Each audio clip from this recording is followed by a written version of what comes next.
Ici Radio Taïwan International. Tout de suite, Meg Wang vous propose l'émission Retour à la source.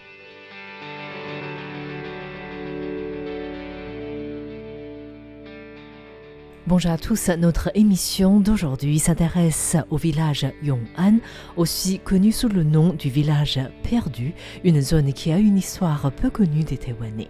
Mais le village tente aujourd'hui de revivre avec son thé et son cadre naturel.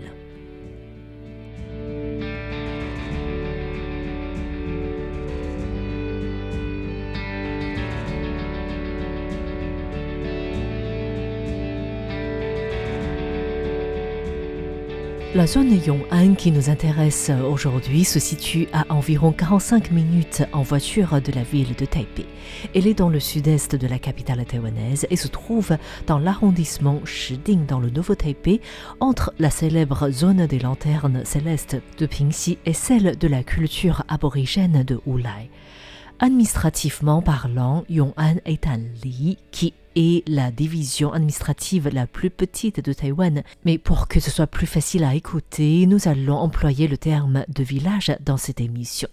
En arrivant dans ce village, 3 mots viennent immédiatement à l'esprit. Le calme, l'air pur et la verdure. 3 critères plutôt rares pour Taïwan. Pour le Nouveau-Taipei qui compte plus de 4 millions d'habitants, le village Yong'an est un coin exceptionnel. Et ce cadre aussi exceptionnel est en lien avec le grand réservoir du nord de Taïwan, le réservoir Feicui, qui veut dire émeraude. Nous écoutons tout de suite Xiao Mingling, présidente de l'association pour le développement de Yong'an. L'ensemble de notre village se situe dans les zones de sources d'eau du réservoir émeraude. Plus de la moitié de notre village, Yong'an, se trouve dans le bassin versant du réservoir. Yong'an s'étend sur 63,44 km². Cela représente 44%, c'est-à-dire presque la moitié de notre arrondissement Shiding. Le réservoir émeraude, qui s'étend sur plus de 10 km², est le deuxième plus grand réservoir de tout le pays. Sa construction a commencé en 1979, alors que le futur président de la République Lee Teng-hui était le maire de Taipei. Afin d'accomplir ce travail gigantesque, plusieurs zones au bord de la rivière Peishi devaient être inondées. Selon les autorités, étant donné qu'il s'agissait des zones peu peuplées, le travail de transfert des familles était plutôt facile à mener. Yong'an, se situant en amont de la rivière Peishi, était également inondée.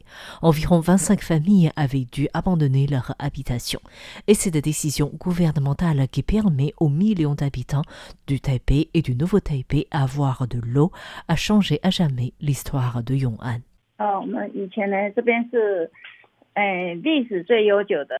Dans le passé, la principale ressource économique de Yong'an était la culture du thé, avec plusieurs variétés différentes du thé. En 1971, notre village avait même une fabrique modèle du thé puisque nous étions la première de Taïwan à utiliser la machine à rouleau pour la fixation des feuilles de thé afin d'arrêter leur oxydation. L'invention et l'utilisation de cette machine étaient liées au fait que nos thés étaient tellement populaires que nous ne pouvions plus prétendre uniquement de la fabrication artisanale. Il a fallu passer à l'étape de production semi-automatique. En 1987, en raison de la construction du réservoir émeraude, 2 tiers de Yong'an devaient être inondés et le reste du tiers devait être déménagé. Cette décision a presque signé la fin de la culture du thé de Yong'an. La plupart des personnes ont quitté Yong'an. Les cultures, y compris celles du thé, y sont quasiment arrêtées.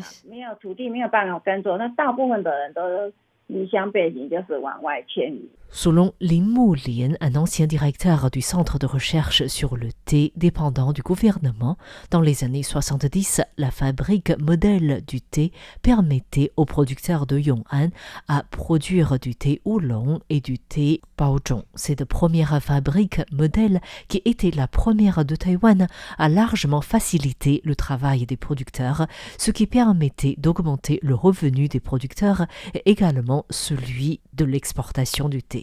Ce système de production semi-automatique s'est ensuite généralisé dans l'ensemble du pays. Mais pendant que ce système de fabrication du thé s'est transmis dans d'autres régions taïwanaises, la fabrique Yong'an, elle, est disparue pour toujours, inondée par le réservoir émeraude.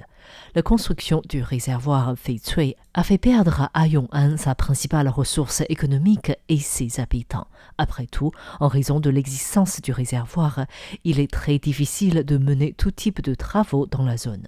Ainsi, même si dans le village Yong'an, il y a le réservoir émeraude qui nourrit les 6 millions d'habitants du nord du pays, le village lui-même est dépourvu de l'eau de robinet. C'est-à-dire que le village vit toujours de l'eau qui provient de la montagne. La situation n'est pas inquiétante du jour ordinaire, mais elle devient plus difficile en cas de pénurie d'eau.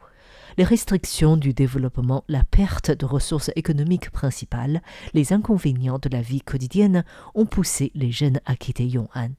Ainsi, sur papier, selon les sources officielles, le nombre d'habitants se maintient, voire est en augmentation à Yong'an.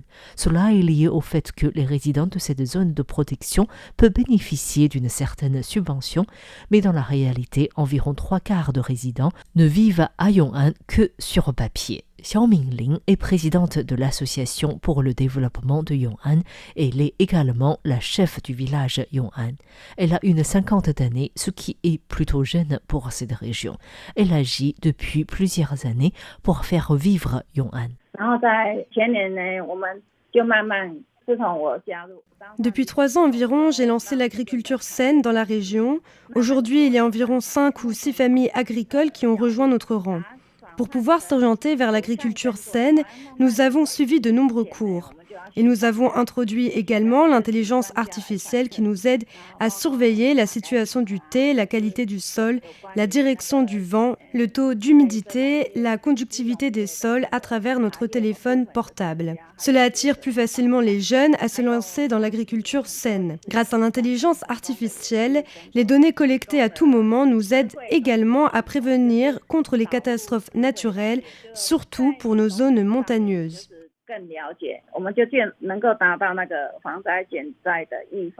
L'un des intérêts d'utiliser l'intelligence artificielle à Yong'an, c'est également pour surveiller les animaux qui paraissent dans les plantations du thé. Et la particularité d'ici, c'est la tortue boîte à bord jaune. À Taïwan, la tortue boîte à bord jaune, tout comme l'émide mutique, étaient 2 espèces de tortues courantes, mais elles sont menacées d'extinction aujourd'hui. En raison de la demande du marché chinois, de nombreux Taïwanais se sont mis à capturer ces tortues pour les vendre aux Chinois. Le professeur Chen Tianxi de l'Institut de protection des animaux sauvages de l'Université des sciences et des technologies de Pingdong, qui étudie depuis de longues années des tortues endémiques taïwanaises, avait identifié le bassin versant du réservoir émeraude comme une zone où la population de la tortue boîte à bord jaune reste stable. Il a réussi en 2013 à faire en sorte que cette zone soit définie comme zone de protection des tortues boîte à bord jaune, qui est d'ailleurs le seul lieu à Taïwan. Dans un premier temps, pour accélérer la définition de la zone de protection, les spécialistes avaient choisi la rive sud du réservoir où il n'y avait pas de terrain privé. Mais Yong'an, qui accueillait également des tortues boîte à bord jaune, mais qui se trouve plutôt sur la rive nord, était devenu un lieu de chasse illégale de tortues. Et les habitants de Yong'an se sont ainsi associés pour protéger les tortues, comme l'explique Xiao Mingling. Selon l'utilisation des sols de Yong'an prévue dans la loi, notre village doit servir d'habitat aux tortues boîte à bord jaune. Ainsi, lorsque nous devons lancer notre marque de produits agricoles bio, nous avons ainsi pensé à nous associer à cette tortue protégée. D'ailleurs, dans le but de protéger les tortues boîte à bord jaune, nous avons établi une équipe spécialisée avec la subvention du Bureau des affaires forestières qui dépend du ministère de l'Agriculture. Et cette année, c'est la 3e année. Il y a 8-9 années, étant donné que les habitants d'ici ne faisaient pas particulièrement attention à cette espèce de tortue, beaucoup attrapaient les tortues pour les vendre. Et cette pratique s'était calmée en raison de la réduction du nombre de tortues boîtes à bord jaunes. La protection des tortues était ainsi nécessaire. Depuis que nous avons constitué cette équipe de protection de tortues, le nombre de tortues augmente progressivement. Il doit y en avoir une trentaine environ aujourd'hui. Yong'an, un lieu qui dispose d'un cadre naturel rare et d'une culture du thé ancienne, s'oriente progressivement vers l'agriculture saine avec des produits portant la marque Yong'an et aussi vers le tourisme. Malgré les efforts de beaucoup de personnes, ce village, qui ne possède que 2 routes, peine à retrouver un nouveau souffle. Mais avec le rêve de certains, les efforts de tous, tout n'est pas encore perdu pour ce village disparu. Merci de votre écoute, c'était Meguang pour RTI.